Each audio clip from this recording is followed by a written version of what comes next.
पंतप्रधान मोदींचा वारसदार महाराष्ट्रातून असल्याचा दावा संजय राऊतांनी केला। पाहूया त्या संदर्भातल्या टॉप 9 बातम्या।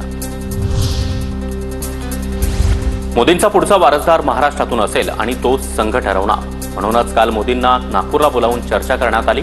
संजय राऊतांचं वक्तव्य, वारसदार कोण असतील ते राष्ट्रीय स्वयंसेवक संघ ठरवेल असं दिसतं। या क्षण मोठ्या प्रमाणात रसिकेच बघायला मिळेल, म्हणूनच मोदींना काल बोलावून त्यांच्याशी चर्चा करण्यात आली। संघ ठरवेल पुढला नेता आणि तो बहुतेक महाराष्ट्रातला असेल।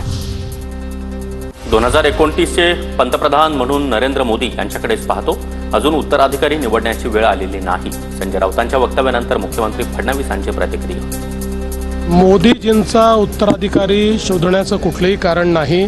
आमचा सगळ्यांचा आग्रह आहे, आम्ही 2029चे पंतप्रधान म्हणून मोदीजींकडेच बघतो आहे, पूर्ण देश बघतो आहे।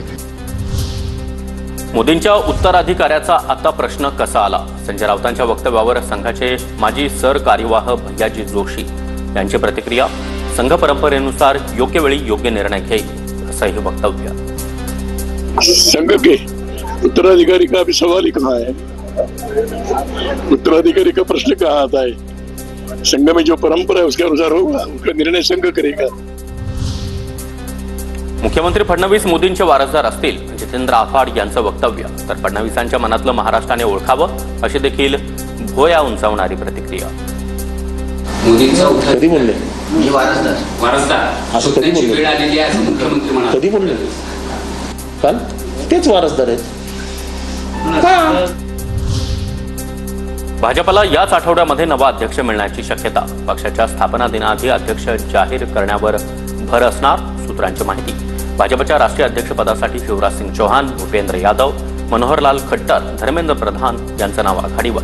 संघाच्या सहमतीनंतरच अध्यक्षाच्या नावाची घोषणा होणार। भाजपच्या अध्यक्षपदी आपली व्यक्ती असावी अशी संघाची भूमिका। मोदींना सरसंघचालकांना भेटावं लागतं, यावरून भूमिका स्पष्ट। संजय राऊतांचं वक्तव्य। भारतीय जनता पक्षाच्या राष्ट्रीय अध्यक्षपदासाठी सुद्धा संघाची एक भूमिका आहे असं समोर आलेलं आहे आणि त्यानुसार संघाला हवी असलेली व्यक्ती भाजपच्या अध्यक्षपदी यावी ही भूमिका संघाची मला स्पष्टपणे दिसते। औरंगजेबाच्या कबरीला ASIचं संरक्षण, तरीही कबरीचं उदात्तीकरण होऊ देणार नाही। फक्त कुणी कायदा हातात घेऊ नये, देवेंद्र फडणवीसांचं आवाहन।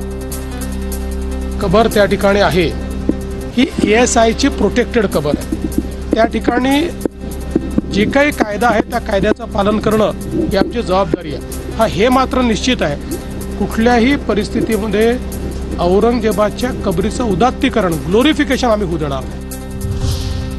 औरंगजेबाच्या कबरीचा अनावश्यक मुद्दा उचलला, मृत्यू इथं झाल्यानं कबर बांधली, ज्यांची श्रद्धा आहे ते जातील। संघाच्या भैयाजी जोशी यांचं वक्तव्य।